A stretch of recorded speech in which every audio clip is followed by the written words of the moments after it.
de AFM Cluster. Hoy vamos a hablar sobre la importancia del gobierno del dato y la IA generativa como herramientas de productividad en la industria con nuestro asociado SIA Group. El programa de hoy será muy breve, habrá una pequeña introducción por mi parte. Después daré paso a Liliana, responsable de RPA e hiperautomatización, y a Susana Pérez, responsable de IA en Grupo SIA. Y después tendréis un tiempo para preguntas y dudas que podáis tener, las que podéis escribir en el apartado de chat o preguntas y respuestas.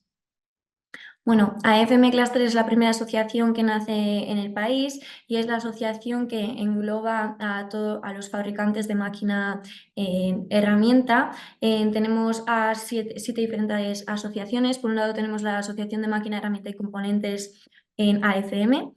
Luego tenemos la fabricación aditiva, que el grupo se llama ADIMAT. Tenemos herramientas de corte, mecanizados, corte, calderería, automatización y robótica, herramientas de mano y por último tenemos startups para la fabricación avanzada. Tenemos también el grupo de partners y también tenemos el IMH Campus, que es nuestro centro formativo que tiene que ver con la máquina herramienta. En AFM somos 28 empleados y ofrecemos diferentes servicios. Por una parte tenemos los servicios de marketing y comunicación comercial y los de digitalización de servicios. También tenemos el equipo de apoyo administrativo y finanzas, un equipo de I+D, el cual se ocupa de la innovación tecnológica. Tenemos el grupo de personas y formación y la internacionalización y mercados, los cuales suelen hacer misiones y ferias por todo el mundo con nuestros asociados. También os quería hablar de Joint, el portal de empleo para la industria creado por AFM Cluster. Es una plataforma totalmente gratuita a la cual os invito a que os metáis y un poco pues salseéis en ella, porque es una plataforma donde se ponen en contacto a las empresas que están interesadas en buscar talento y a los candidatos, que encima es todo con personas que son especializadas en este sector industrial. Y bueno, yo con esto acabo la pequeña presentación que os quería realizar y doy paso a Liliana de OESIA para que empiece ya la ponencia. Muchísimas gracias, Nora, y bueno, buenos días a todos. Paso a compartir. Perfecto. Bueno, vamos a estar hablando un poco de OESIA, un poco de NextP, de nuestra plataforma inteligente, de ODAF, la arquitectura para el gobierno del dato, y por supuesto de OKM, del gestor de conocimiento corporativo basado en IA generativa. Nosotros actualmente en Grupo OESIA somos alrededor de 3.200 empleados. Tenemos más de 18 sedes distribuidas en todo lo que es España. También tenemos sede en Bogotá, en Lima, en Dubái y en Bruselas. Hoy en día, a ver si puedo bajar. Uy, disculpen. Hoy contamos con empresas tanto en el ámbito de digital, y en el ámbito de industrial. OESIA Network se encuentra en el ámbito digital, como también en el ámbito industrial tenemos a Tecnobit, Navantia, Inter y, por supuesto, Cyberbit, especialista en todo lo que es ciberseguridad, tanto en el ámbito civil como en el ámbito militar. Contamos con distintos clientes en el ámbito industrial, en naval, en terrestre, y en aéreo, y también en el ámbito de negocio digital. Estamos situados en el ámbito del sector público, banca, seguro, industrias y telco. Contamos con distintas soluciones en el ámbito de centros de competencia, tanto servicios como soluciones, ¿no? Contamos con data analítica en el ámbito cloud, en el ámbito de infraestructura, tanto soluciones digitales, outsourcing y ciberseguridad. En el ámbito de data analítica contamos tanto con servicios en la parte de gobierno del dato como en hiperautomatización, y contamos con soluciones como NextP y OKM, que a lo largo de la charla de hoy vamos a estar comentando.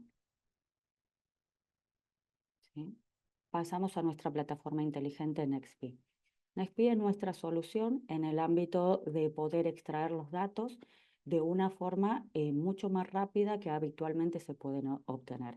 Muchas organizaciones hoy en día, para poder obtener los datos de calidad, hay personas que están transcribiendo documentos del papel a poder agarrar y cargarlo en una plataforma. Hoy Nextp puedes resolver esa situación directamente a partir de subir documentos, cualquier tipo de documento, ya sea estructurado o desestructurado, y poder obtener esa información con la calidad del dato que se merece, ¿no? ¿Cómo lo hacemos? A partir de inteligencia artificial generativa podemos extraer esa información, luego se puede customizar en base a las necesidades de cada cliente y se puede exportar.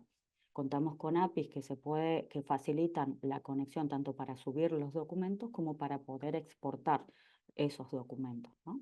Esa información. Por supuesto, cuadro de mando y robots que permiten acelerar todo el trabajo operativo que hoy estaría haciendo el usuario. Paso a realizar la demo de Nextp. Vamos a ver si esto lo puedo minimizar. Uy, perdón. Esto lo puedo minimizar. Ahí está.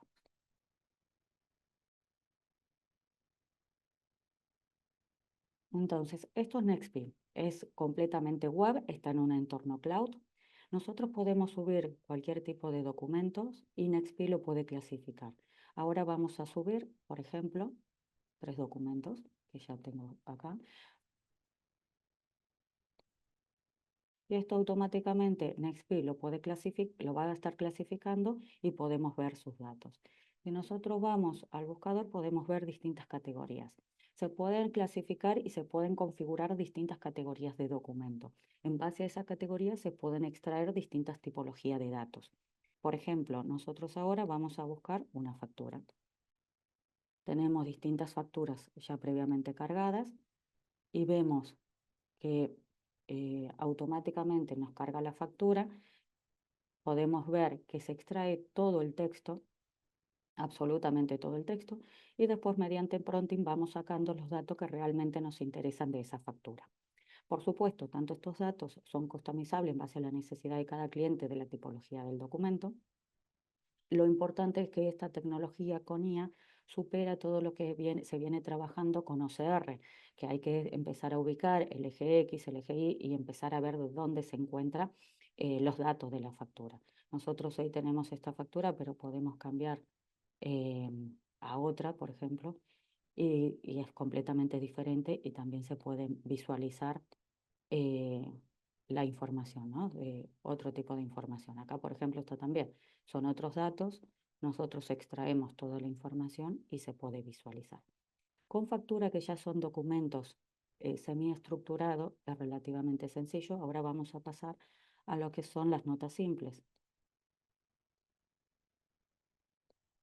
Las notas simples sí, ya maneja un nivel de complejidad en el cual va variando el texto, o sea, es texto libre, y también la magnitud de la información, ¿no? Acá ya vemos que tiene completamente un montón de información. Extraemos, al igual que en las facturas, todos los datos. Y si nosotros empezamos a visualizar, acá se puede customizar también los campos que se quieren extraer. A diferencia de las facturas, acá estamos customizando las cargas, ¿no? Que dependiendo de la nota simple puede tener más o menos carga. Como pueden ser las cargas, como puede ser cualquier otro tipo de campo que se puede llegar a customizar en base al volumen que tiene el documento. Esto también se podría aplicar a las facturas, en las líneas de las facturas, ¿no? O sea, es posible aplicarlo a cualquier tipo de documento. Acá, por ejemplo, tenemos 2 cargas, vamos pasando, pero por ejemplo acá tenemos una sola. Y los campos son variables en base a la necesidad de cada documento. Estos campos, como bien comentaba, que son customizables, pero también se pueden editar. Es decir, si necesitan modificar o cambiar algún tipo de información, se puede hacer. Por supuesto, queda auditoría de todo lo que se modifica o se toca en la plataforma, ¿no? Así como hicimos, podemos buscar por categoría, podemos buscar por fecha y vamos a buscar los documentos que acabamos de subir, ¿no? Acá tenemos, por ejemplo, la nota simple. En la nota simple también visualizamos absolutamente todos los datos que extraemos y luego podemos agarrar y ver los datos completamente customizados. Nosotros acabo de realizar la carga así de manera manual. Nosotros contamos con API, eso se puede hacer de manera automática si estamos hablando de 1000, 2000, 3000 formularios o de distintas tipologías, y automáticamente lo va clasificando la plataforma, ¿no? Que no es necesario que un usuario lo esté cargando a mano. Así como tenemos, bueno, la nota simple, acá también procesamos una factura. La factura es completamente diferente a las anteriores que hemos visto. Al igual que en los otros ejemplos, se extrae toda la información y luego se va extrayendo nada más los campos o los datos que se quieren ver. Y después tenemos la otra factura, que tiene también completamente otro formato. Esto puede aplicarse tanto a notas simples, puede ser currículum, puede ser contratos, pueden ser facturas, albaranes, o sea, pueden ser distintas tipologías de documentos en lo cual se puede trabajar, extraer la información para luego poder pasarla a otra plataforma, ¿no? Para exportar los datos, acá vamos a mostrar. También lo podemos hacer por categoría, ¿sí? Por ejemplo, vamos a exportar por factura. Acá nos muestra cada uno de los campos. Estos campos también son customizables, puede ser de diferentes tipologías, pueden ser, depende la necesidad de cada cliente, ¿no? Acá el tipo de formato, nosotros contamos con API que pueden exportar directamente a otra plataforma, o si no se pueden exportar ya sea a Excel, a HTML, a CSV. También puede ser a JSON, pueden ser distintos tipos de exportaciones, ¿no? Acá nosotros vamos a estar exportando a un Excel.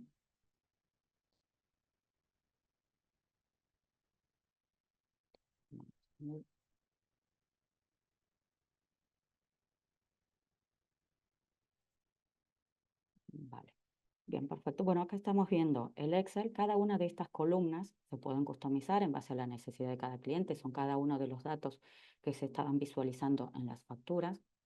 Esto, por supuesto, si el usuario hizo alguna corrección o editó o modificó algún campo, los campos también se pueden agregar en base a la necesidad de cada cliente. Si quiere campos en blanco para alguna anotación del usuario, también se puede. Con lo cual, si esos campos se configura para la exportación, también se van a estar visualizando en este momento. Estos campos se pueden ya trabajar, se pueden exportar. Así como hoy en día lo estamos exportando a Excel, puede ser también a una base de datos. Los campos que hoy, los datos que hoy se están cargando, se están exportando, se guardan alrededor entre 2 y 3 semanas, no mucho más que eso. Y lo que nosotros siempre sugerimos es que puedan exportarse a una base del cliente, ¿sí? O que también pueda exportarse a otras plataformas, como también, por ejemplo, ODAF, ¿no? Que ahora le voy a dar paso a Susana para que pueda contar sobre esta plataforma y cómo puede manejar esos datos en ODAF. Gracias, Liliana. Bueno, buenos días a todos. Yo retomo la parte de la presentación ahora, y así como hemos empezado viendo una herramienta para automatizar de forma inteligente esa extracción de datos, bueno, pues voy a continuar ahora hablando un poco del gobierno de, bueno, arquitecturas o una propuesta de arquitecturas para ese gobierno de datos, y de otra de las herramientas que, que trabajaremos más desde el lado de la IA generativa. Aunque Nextp, como decía Liliana, también tiene una parte de IA generativa, ¿no? Para hacer esa extracción inteligente de un documento no estructurado y pasarlo en formato de datos. Bueno, en los últimos años, con todo el tema de la transformación digital aplicada a la industria, es verdad que ha habido una revolución, porque de repente han surgido volúmenes de datos que no existían previamente, sobre todo en la parte de planta, en la red OT, ya en los departamentos que están conectados a la red IT. Entonces, ¿por qué han surgido todo este tipo de arquitecturas o propuestas de soluciones para ordenamiento y gobierno de esos datos? Bueno, pues con ese crecimiento en el volumen de datos han aparecido también necesidades nuevas. Nosotros hemos diseñado una arquitectura que cubre, digamos, todo el ciclo de vida completo, desde la generación de datos en bruto, digamos, de cualquier naturaleza, hasta todo el tipo de tratamiento inteligente. Como veis ahí, la parte de visualización es la más obvia, ¿no? Los cuadros de mando, los KPIs, pero es verdad que ligado a todos los desarrollos de algoritmia predictiva, modelos de machine learning o modelos más avanzados, redes neuronales aplicadas a colecciones de datos específicos para extraer un modelo determinado de alguna de las partes empleadas luego en producción, bueno, pues es verdad que surgía una especie de descontrol con respecto a todo el volumen de datos en bruto, qué partes se generaban en lotes o en colecciones, qué partes se utilizaban para entrenamiento de modelos o para procesados avanzados de IA, qué partes se estaban consumiendo a tiempo real. Disculpad. Entonces, como digo, surgen arquitecturas. Se comenzó hablando mucho, a lo mejor habéis escuchado algunos de los nombres genéricos, digamos, arquitectura lambda o arquitectura kappa, arquitectura delta. Bueno, ¿qué ocurre? Como digo que además la generación de esos propios datos no tiene la misma naturaleza. Hay datos que se producen y se tratan en tiempo real, y entonces necesitan flujos de streaming para su tratamiento, a lo mejor por consumo de esos modelos avanzados de IA que necesitan entradas y proporcionan una salida en tiempo real, una vez tratada, pero también se tratan muchos datos por lotes, lo que se llaman batch. Entonces, ¿qué ocurre? Que en estas arquitecturas era necesario distinguir, porque también las herramientas para el tratamiento de esos diferentes naturalezas de datos son, por supuesto, diferentes. Entonces, ODAF es una arquitectura, digamos, holística en ese sentido, comprende tanto, bueno, tenéis ahí como tres grandes bloques, ¿no? Lo que llamamos arquitectura e ingeniería de datos, o sea, lo que por otros nombres habréis escuchado como un data lake, un data warehouse, un mesh, un vault, son los data stores. Es nomenclatura muy ligada a Azure, que en la transparencia siguiente veremos también.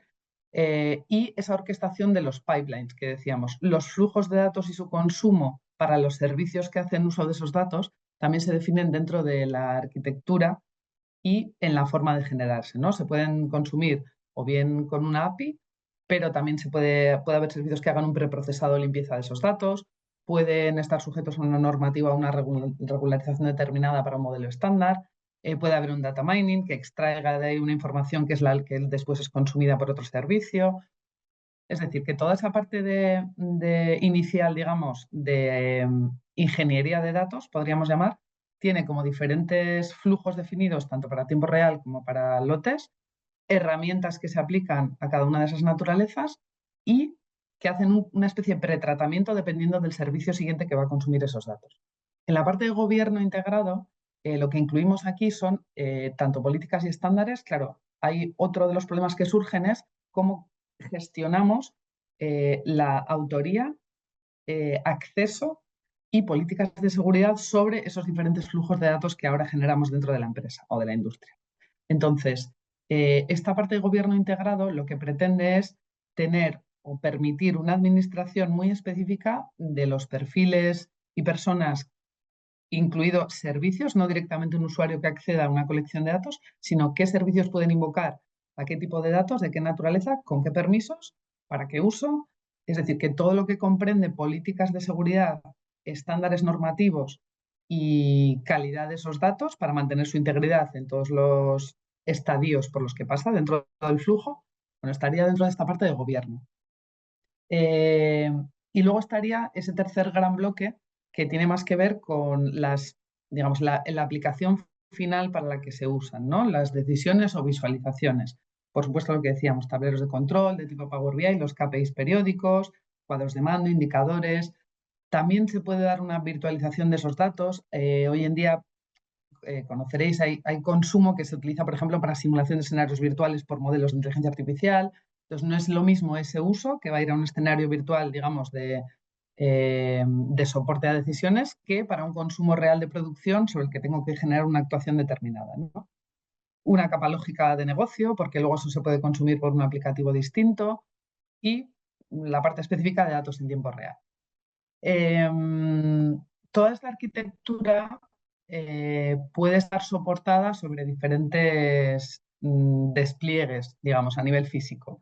En general, nosotros tenemos experiencia con diseñando y desplegando la arquitectura ODAF en cualquier hiperescalador o proveedor de cloud. Sí es cierto que solemos hacerlo más con Azure, por eso está el dibujito ahí con las herramientas, digamos, ligadas al ecosistema de Azure, pero lo hemos hecho también sobre AWS o sobre Google.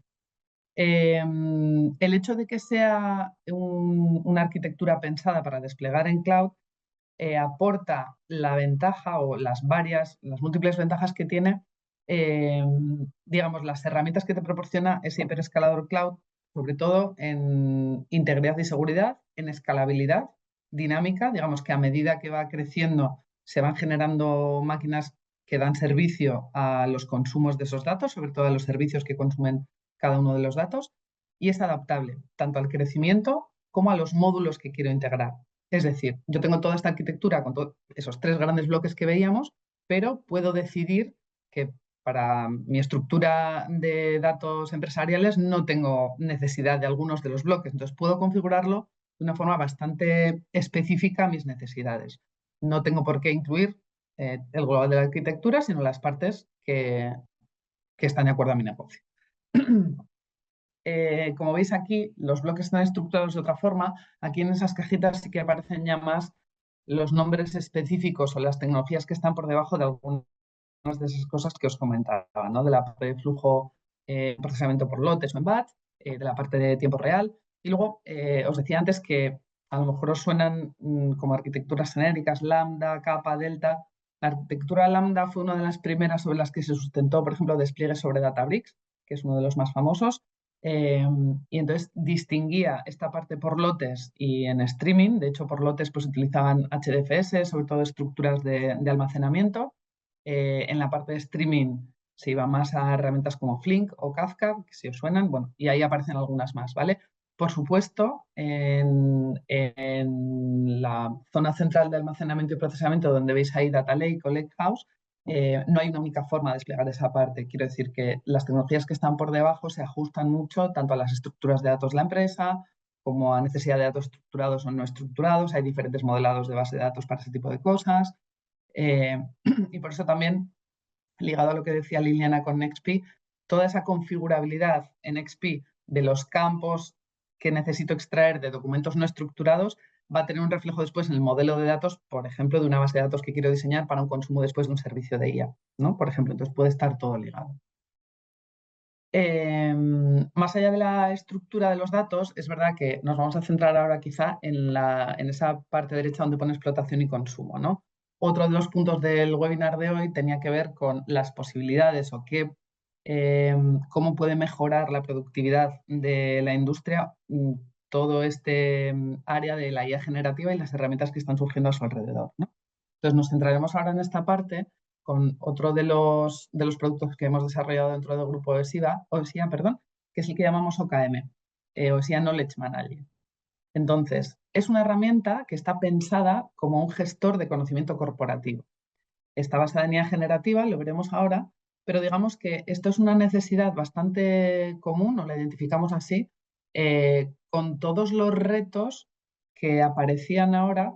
Es decir, hablamos de la era digital, de que tenemos un montón de información que antes no teníamos, pero es verdad que tenemos que aprender, por un lado, como veíamos con ODAF, a estructurarla, ¿no? Y a que esté disponible en la forma en la que queremos, para poder además tener una trazabilidad de todo lo que se ha hecho con esos datos. Pero a la hora de construir conocimiento a partir de los datos, es verdad que todavía en la mayoría de organizaciones pasamos por las personas. Es decir, somos nosotros los que leemos todo ese tipo de información, interpretamos y generamos un conocimiento. Entonces, ¿qué retos identificábamos en esta situación, ¿no? Primero, tenemos un exceso de información. Ahora mismo, con esos grandes volúmenes de datos, es difícil que una persona pueda procesar de una forma ágil toda la información que se genera dentro de la organización en un momento determinado. Además, sigue habiendo bastantes silos entre departamentos, ¿no? O sea, el que conoce la parte administrativa no conoce la parte de línea de producción, por ejemplo. O quien conoce el tema de ofertas y concursos no conoce pues la parte de delivery al cliente. Quiero decir que muchas veces todavía tenemos sistemas independientes dentro de la organización para gestionar cada tipo de información. Además, hay falta de tiempo. Si en un momento determinado tengo que ponerme a buscar de todo lo que tengo almacenado en un servidor de manuales, por ejemplo, una cosa específica, pues bueno, no es ágil, ¿no? Se dedica mucho tiempo de personas a hacer ese tipo de tareas, por ejemplo, ¿no? De bucear dentro de información. ¿Qué ocurre además con los sistemas de apoyo para esa gestión de información que tenemos en las organizaciones? Bueno, normalmente son sistemas heredados o legacy, ¿no? Que han ido evolucionando, pero que no están pensados directamente para gestionar la información tal cual la manejamos hoy en día. Persisten esos silos porque es verdad que las herramientas muchas veces no se interconectan entre sí. Tenemos un CRM, tenemos un ERP, tenemos el MES en producción, pero no son sistemas que se hablen de forma natural, con lo cual compartir información de unos a otros es complejo. Eso hace también que la integración de toda la información corporativa en una única visión, digamos, o desde una única capa es muy complicado y provoca ineficiencias muchas veces, ¿no? Más allá de los retos de seguridad y control que comentábamos también con las arquitecturas de datos, ¿cómo gestiono quién accede a qué partes de la información? Por ejemplo, interdepartamental, o si tengo asuntos que quiero catalogar como confidencial y solo hay determinados perfiles que pueden acceder a ese tipo de información. Bueno, pues eso también es un reto. ¿Cómo hemos pensado, digamos nosotros, resolver o atacar estos retos que identificamos con esta herramienta? Bueno, pues con esta transparencia lo que pretendemos representar es, tenemos ahí debajo toda esa estructura departamental genérica, ¿no? Por ejemplo, el planificador de recursos, un RP, un gestor de producción en un mes, un catálogo de productos y servicios de la empresa, un gestor de tareas para los desarrolladores y a lo mejor usamos Jira, que utilizamos para gestión de personal y recursos humanos, un SharePoint documental donde tenemos un montón de páginas y subimos un montón de documentación, información de contabilidad, administración. Bueno, eso quiere representar un poco toda esta variedad de fuentes, orígenes de datos y naturaleza diversa de esos datos que puede existir en una organización cualquiera, ¿no? Información tanto estructurada como no estructurada. ¿Qué hacemos o qué conseguimos con un producto como OKM? Bueno, tenéis ahí como varios titulares de los módulos que lo componen. La interacción, que lo veremos ahora en la demo con OKM, es a través de una interfaz de usuario muy parecida a un agente conversacional, muy parecida a lo que podéis haber visto en un LLM, ChatGPT, Llama o cualquier otro, ¿no? O sea, lo que pretendemos es que cualquier persona interactúe con toda esa base de modelos de IA que hay detrás de una forma ágil y en lenguaje natural. De ahí que aprovechemos la IA generativa, ¿no? Sobre todo para esa parte de interacción. ¿Y qué hay por detrás? Bueno, pues por detrás hay una herramienta que está estructurada también en varias capas dentro de su arquitectura de tratamiento de la información. Hay una capa de ingesta, es decir, está pensada para que toda esa información que vemos ahí debajo, con su naturaleza y sus diferentes orígenes, pueda ser la base del conocimiento que queremos construir en OKM. Nosotros alimentamos la herramienta con todo tipo de información que queremos que conozca y que queremos que extraiga conocimiento de ahí, lo que decía, como si lo hiciera una persona capaz de procesar toda esa documentación, bases de datos, servidores, todo lo que queremos que ingeste la herramienta. Por detrás hay una serie de módulos inteligentes. Bueno, utilizamos por defecto la capa de datos de Azure Data Factory, o sea, nosotros por debajo generamos esa estructura de ODAF para el propio consumo de OKM. Y hay como varios pasos para que esta herramienta sea capaz de ingestar esa información, digo, esa base de conocimiento y generar información. Entonces, hay estructuras o módulos inteligentes que hacen una vectorización. Las técnicas de RAG híbrido que veis que aparecen ahí son, digamos, las más complejas, pero también las más innovadoras para aplicar a este tipo de agentes que son capaces de hacer supongamos, una lectura de un documento, una lectura de una base de datos y identificar, digamos, conceptos que además están relacionados y que aparecen en ambos sitios. Entonces, establecen relaciones vectoriales, pero al mismo tiempo también semánticas de significado, por eso es RAG híbrido, y construyen una especie de grafo de conocimiento con punteros, como si fuera un índice, a dónde encuentran en concreto que han identificado. Pero ya digo, mezclan tanto en parte de documentación estructurada como no estructurada y generan interrelaciones entre ellos. Es la forma, digamos, en la que esta herramienta estructura el acceso que después, cuando interactuamos y cuando le hacemos una pregunta, genera esa búsqueda semántica y vectorial para encontrar respuesta a la información. Entonces, está esta parte tanto de la capa de datos como la parte de RAG híbrido y luego hace uso de diferentes instancias de modelos LLM de código abierto. O sea, podemos invocar a un GPT-4, a un Llama, a un BERT, o sea, diferentes instancias de modelos que lo que nos dan es esa capacidad de interacción en lenguaje natural, ¿no? Como muchos habréis utilizado en cualquiera de estos modelos. Y sí que tenemos además una estructura de microservicios, hay una API generada, es decir, que cada uno de los módulos inteligentes de los que está compuesto la herramienta puede tener un acceso a través de API para integrarnos con otra serie de aplicaciones o con otro tipo de agentes que ya estén desarrollados, ¿no? Dentro de la empresa o por un tercero. Para hacer la demo de hoy, luego veremos lo que utilizamos son unos documentos, la propia web de AFM, para que veáis un poco digamos, las bondades de utilizarlo. ¿Vale? Aquí hemos resumido un poco lo que consideramos que es más significativo de esta herramienta con respecto a otro tipo de gestores de conocimiento inteligente que pueden existir, más allá de las consultas en lenguaje natural. Las opciones de despliegue que ofrecemos son bastante flexibles.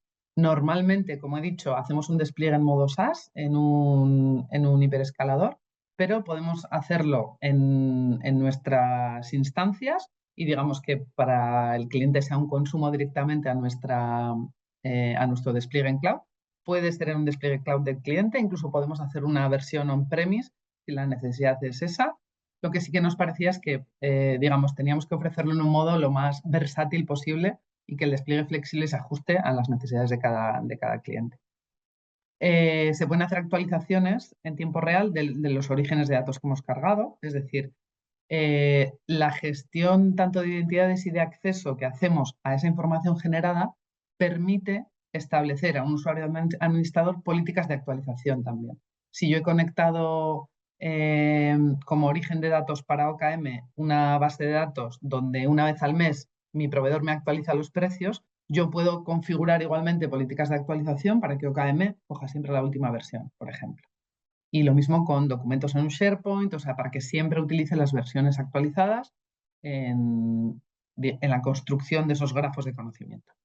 Es multiplataforma, o sea, puede integrarse, ya decía, por eso comentaba también lo de las APIs modulares, o sea, podemos integrarnos con SAP, con consultas a bases de datos SQL, tenemos un conector para un SharePoint directamente, bueno, se puede integrar con las diferentes herramientas que ya existan.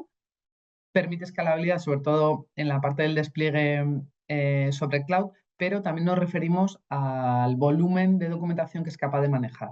Por ejemplo, actualmente lo tenemos desplegado en nuestra fábrica, en Tecnobit, que está en Valdepeñas, y actualmente lo están utilizando con unos 5.000 documentos que tienen en fábrica y lo están empleando tanto para manuales como para órdenes de producción. Es decir, que lo tenemos probado en un entorno lo suficientemente exigente en ese sentido.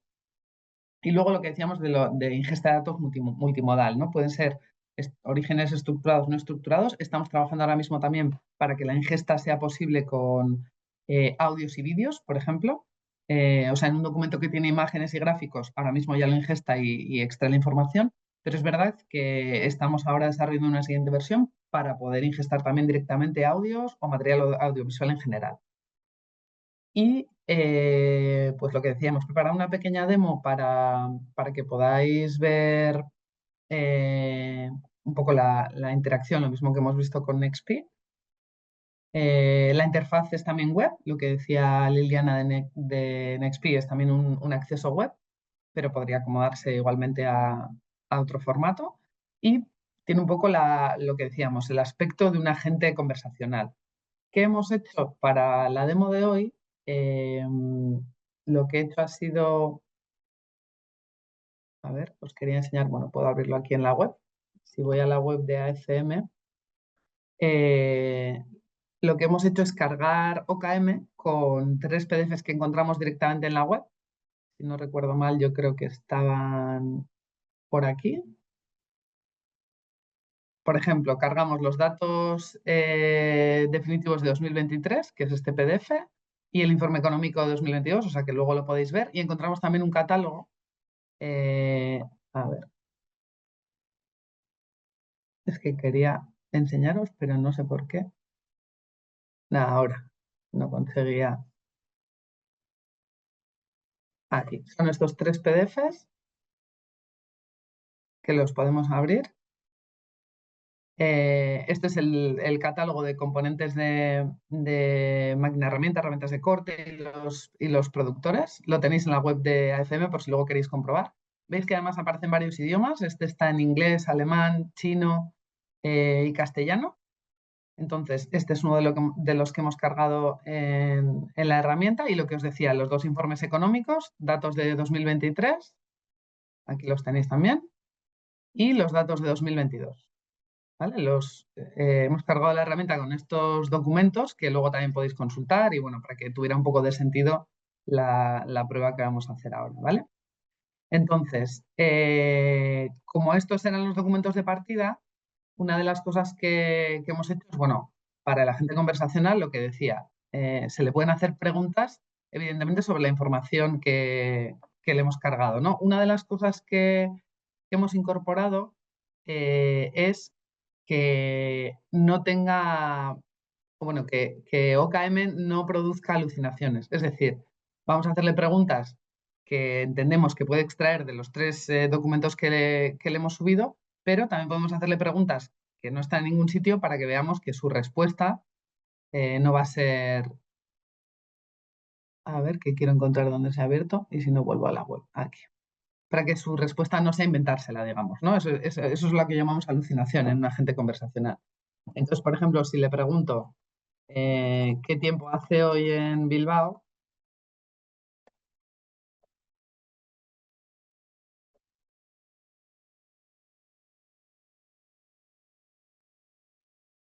otra de las cosas o sea, lo que dice es que no tiene información para esa pregunta en el contexto proporcionado. A esto es a lo que llamamos no cometer alucinaciones, ¿vale? Y en cualquier caso decía que está pensado también para que el agente conversacional no esté conectado a fuentes, a Internet, por ejemplo, no esté conectado en tiempo real, ¿no? Eso es una cosa que decidimos así por el tema de que la integridad de los datos y el conocimiento de la base empresarial con la que la alimentamos es algo que queremos que se administre tanto a las políticas de acceso y seguridad desde la propia organización, o sea, que no tenga, digamos, acceso al exterior. ¿Vale? Entonces, como decía, algunas de las preguntas, pues no sé, ¿qué sector presenta un comportamiento más dinámico? ¿Cuáles han sido los principales destinos de exportaciones en 2023? No sé, la que queráis. Podemos probar a hacer este tipo de preguntas que teóricamente están en esos catálogos que luego podéis comprobar. ¿Vale? Vamos a preguntarle cuáles han sido los principales destinos de las exportaciones en 2023.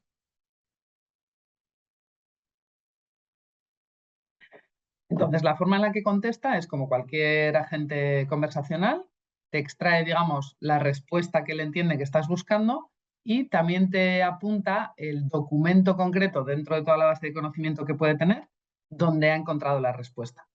Por eso decía que una vez que se construye ese grafo semántico vectorial a partir del RAG híbrido, cada pregunta lo que genera después es una consecución de búsquedas semántico-vectoriales dentro de la estructura, entonces se apunta al final a de dónde se extrae una respuesta.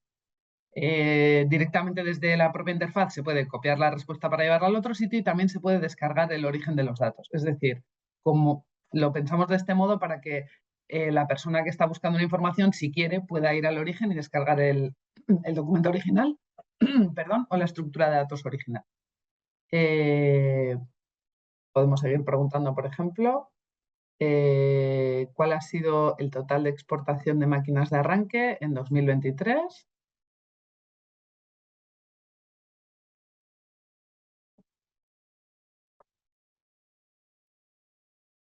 Falta la C.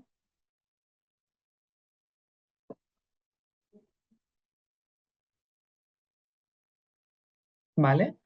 Y ahora no sé si tengo aquí, en realidad no sé si están los datos, total de producción. Bueno, en el 2022 aparecen máquinas de deformación. Si no aparece, no me contestará. Le voy a preguntar si me puede comparar ese dato con el año 2022. No sé si está en el informe de 2022, pero esto es otra cosa que podríamos hacer. Es decir, una vez que él ha construido el corpus de conocimiento, también podemos hacer este tipo de preguntas. Ah, mira, sí aparecía el dato. En 2022 fue de 69.036 y en 2023 de 83.561. Otra de las cosas que hemos hecho es, bueno, aquí estamos haciendo el ejemplo con un único usuario y sobre 3 documentos, ¿vale? pero pensando en que la estructura de una organización, lo que decíamos, puede tener diferentes departamentos, podemos querer gestionar quién accede a qué parte de la información, y también hay una trazabilidad de las conversaciones de cada usuario. Es decir, cada usuario, al interactuar con OKM, genera como un contexto. Yo puedo recuperar el historial de mis conversaciones y, además, a partir de ese contexto, con la interacción con el LLM, digamos que el agente aprende a adaptar las respuestas según lo que tú sueles buscar. Es decir, que a medida que lo vas utilizando, también refina la forma en la que te contesta de acuerdo a lo que tú consideras útil, digamos. Y para eso utilizamos también este feedback del propio usuario. Es decir, si yo, por ejemplo, valoro la respuesta que me ha ido dando, esto es un dato que sirve a la gente para adaptar cada vez más la respuesta al gusto, digamos, del usuario que está interactuando, pero también aplicamos técnicas luego de aprendizaje por refuerzo. O sea, si la respuesta no ha sido satisfactoria, hay después un agente de, digamos, de desgranado de prompting, cuando se hacen consultas a la base de conocimiento, que va mejorando también a medida que el feedback va siendo bueno o malo. Y esto es otra de las cosas que utilizamos. Y lo que decía, en este caso, por ejemplo, los datos están en 2 documentos distintos, los apunta aquí, podríamos descargarnos el origen de datos. ¿Vale?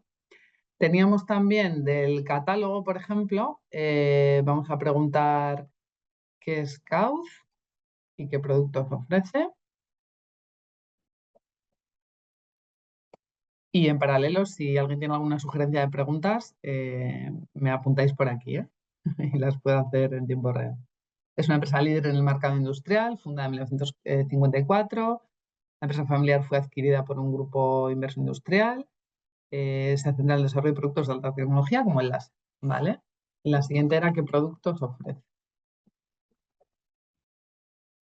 Ay, perdón, que lo he escrito mal.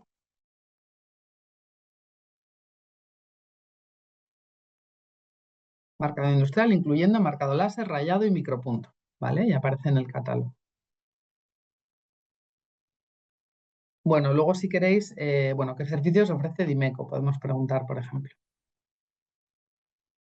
Iba a decir que luego si queréis, mientras hacemos el turno de preguntas, lo que digo, si alguien tiene cualquier sugerencia o está echando un vistazo a los documentos y quiere hacer una pregunta en concreto, pues lo hacemos sin problema en tiempo real.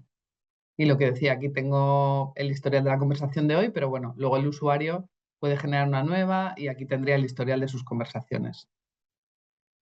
O sea que podría recuperar cualquier otra y la herramienta iría adaptando, guarda el log de ese usuario para cada una de las sesiones. Volviendo entonces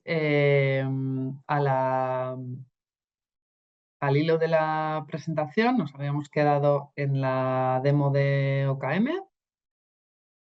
Aquí tenéis resumidos un poco lo que decíamos, ¿no? Los mayores beneficios que le vemos. Y en el turno de preguntas, lo que digo, si queréis hacer alguna otra prueba, os dejamos con la propia presentación los contactos tanto de Liliana, mi compañera que ha presentado la parte de hiperautomatización, como el mío, y de la parte comercial, que nos acompañan también.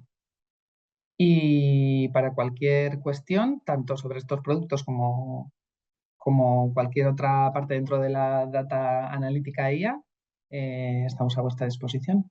No sé si hay alguna pregunta a continuación. Bueno, Susana, Liliana, muchas gracias por la ponencia. Como veo que todavía no ha entrado ninguna pregunta, os voy a realizar yo algunas que tengo para que igual así la gente se pueda animar a realizar alguna más. Liliana, te voy a preguntar a ti primero, ¿cuál es el tiempo aproximado de una implantación? Y una vez realizada una implantación, ¿es posible configurar otra categoría? Sí, sí, sí, totalmente. Mira, el tiempo de una implantación es aproximadamente mes y medio, 2 meses como mucho, ¿sí? El cliente ahí puede elegir qué categorías quiere configurar, que se deben configurar.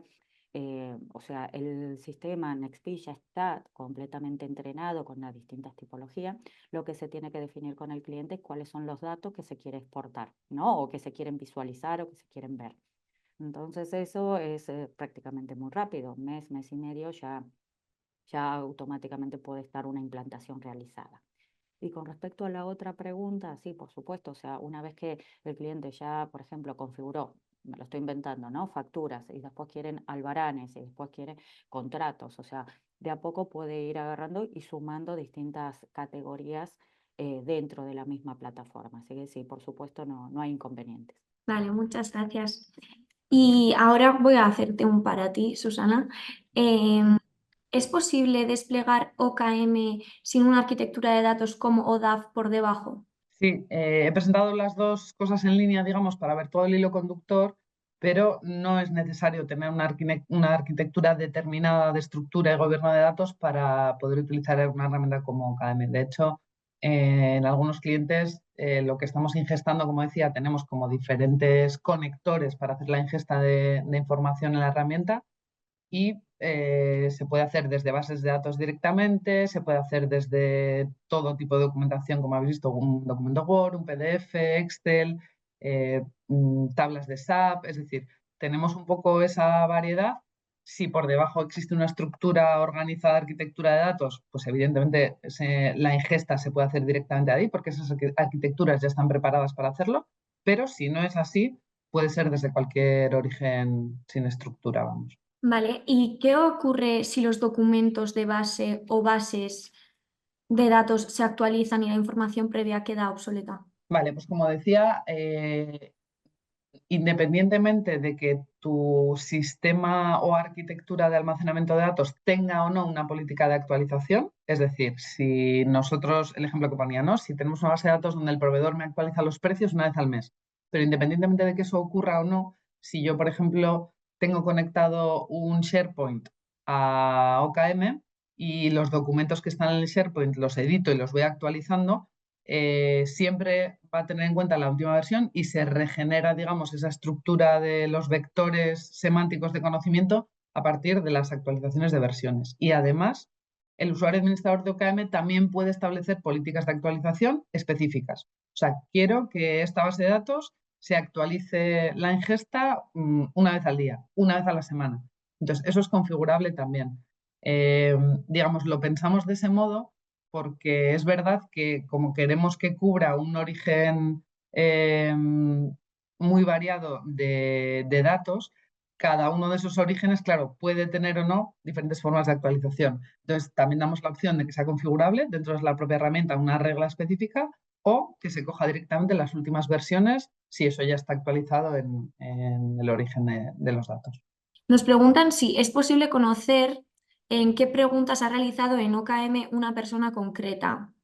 Y por otra parte, ¿qué preguntas son las más frecuentes que realiza el personal de una determinada sección de la empresa? Eh, vale, con respecto a la primera pregunta, sí, se puede conocer el historial de un usuario siempre que tengas permisos de usuario administrador. Es decir, lo mismo que el usuario administrador configura las políticas de acceso, digamos, los permisos que antes eran sobre los documentos, bueno, pues los permisos de acceso a determinados grupos o áreas de conocimiento, también se puede configurar en un momento determinado el log, o sea, para tener acceso al log de un usuario determinado, pero tendría que ser el privilegio de usuario administrador, o sea, no lo puede hacer cualquier usuario dentro de la herramienta. Eso por un lado. Y luego la segunda pregunta era, perdona. Sí, te la repito. Por otra parte, ¿qué preguntas son las más frecuentes que Las realiza preguntas frecuentes. una Vale. determinada sección de la Sí, algunas veces lo que hemos hecho, por ejemplo, ya digo que es verdad que es un sistema que tiene aplicaciones muy genéricas, ¿no? Nosotros lo tenemos desplegado en la fábrica. Entonces, en la fábrica no hemos hecho un sistema o no tenemos trazado un poco preguntas frecuentes porque es verdad que el perfil técnico de quien accede al sistema y pregunta, pues es un poco variado. Es el que está o bien en fabricación, o bien el de repuesto de máquina, o bien, pero sí que tenemos algún caso de uso donde es más específico para un departamento. Por ejemplo, departamento de recursos humanos, lo que decíamos, ¿no? El tema de gestionar tanto opciones de retención de talento como nuevas entradas de currículums, como perfiles, como identificar matches, digamos, de puestos con los perfiles que entran. Entonces, hay departamentos donde incluso sí nos han dicho, por ejemplo, lo típico que aparece en una web como frequently asked questions, o sea, las típicas preguntas que muchas veces se le repiten. Entonces, a veces eso también lo hemos hecho como una tarea programada, es decir, que la propia herramienta, eso también ocurre con los cuadros de mando. pues yo qué sé, una vez al mes sacamos siempre estos KPIs. Entonces me los puede dar directamente la herramienta en lugar de que tenga que ir preguntándolos. Entonces, eso lo llamamos a veces tarea programada, o sea que el propio asistente, o sea, desarrollamos o programamos un agente que lo que hace es invocar lo que sé que voy a preguntar todos los meses o todas las semanas para que me lo saque ya directamente, y también se puede generar un informe, por ejemplo, en lugar de que te lo haga en modo conversacional, también podemos programar que eso se desarrolle para un agente específico. Pero luego es verdad que lo de preguntas más frecuentes depende mucho del caso de uso y del departamento, lo que decía, pues marketing, comercial, ventas, compras, o sea, claro, cada uno tiene como sus consultas adaptadas, pero sí se podrían incluso programar. Muchas gracias, Susana. Ha entrado otra pregunta Ujú. y nos preguntan a ver si es compatible esta plataforma con gestores documentales de SAP 4HANA u otros sistemas de captación de datos asociados a controles de Industria 4.0 de actividad de maquinaria. Para SAP tenemos un conector desarrollado para ingestar directamente tablas de SAP. Entonces, incluso lo que decía, si son tablas que se actualizan o que van capeando, o sea, la política de actualización se traslada directamente a OKM. Entonces, en ese caso, si ya lo hemos hecho, tenemos conectores específicos.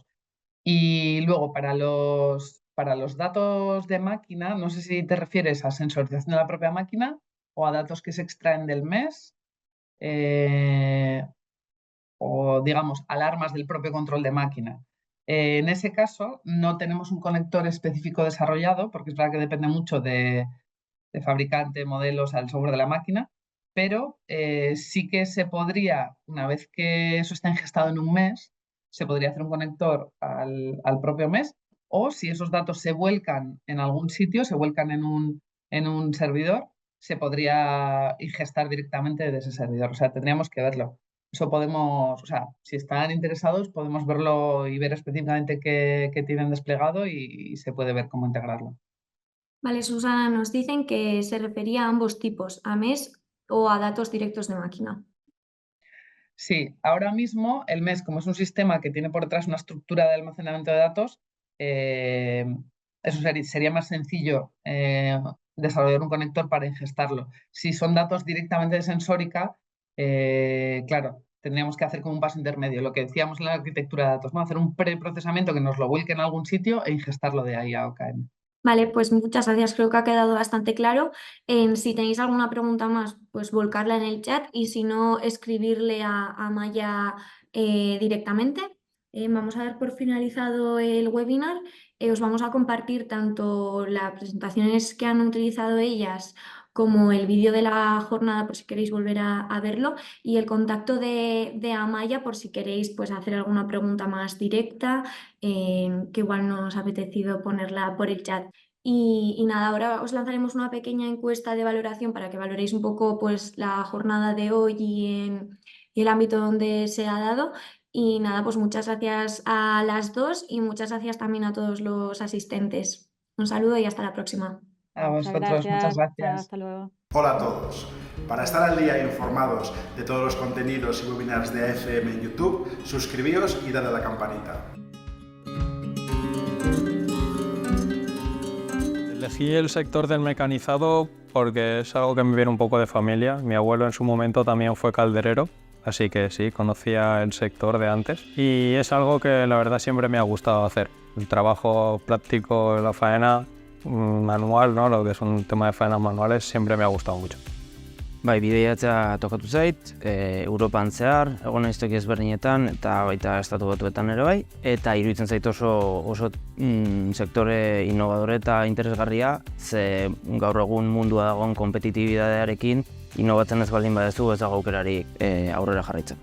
Es un sector que ofrece mucha proyección a futuro, ya que pues, te obliga a mirar el diseño desde muchas perspectivas diferentes, no solo desde la perspectiva del diseñador, porque pues, luego hay que montar lo que diseñas, y a mí pues, me gusta mucho el hecho de que tú diseñes algo y tus ideas se plasmen luego en el taller y verlas cómo se convierten en realidad, y pues la verdad que eso yo creo que te da una perspectiva muy amplia y te da pues, mucha proyección de futuro. Sí que toca viajar bastante, sobre todo dependiendo de los proyectos en los que estés involucrado y si estás haciendo una tesis. Y sobre las reuniones de proyectos normalmente suelen ser más a nivel de gestión, dependiendo del consorcio pues suelen ser o nacionales o internacionales, pero en general sí que suele tocar viajar.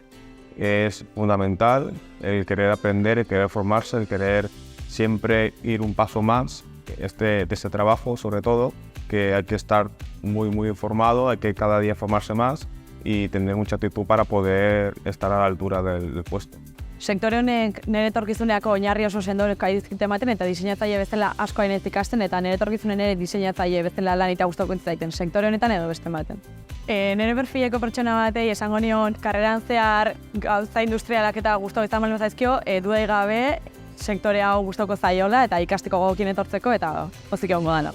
Creo que hasta ahora ha sido un sector bastante clásico, pero ahora está dando a grandes pasos muchos cambios y la innovación y tanto la inclusión femenina se puede ver cada día más en los talleres y en este tipo de sector. En este sector soy feliz porque creo que estoy creciendo tanto personalmente como profesionalmente y puedo emplear todos los conocimientos que he recibido hasta ahora en la universidad.